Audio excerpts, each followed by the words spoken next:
মা সরমার কাছে গিয়ে বলেছিল, মা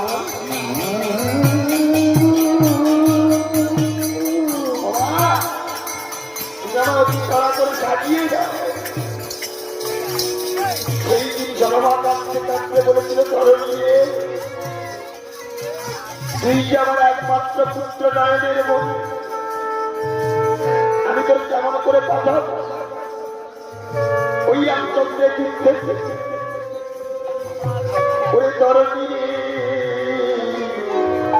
ধরনী রে,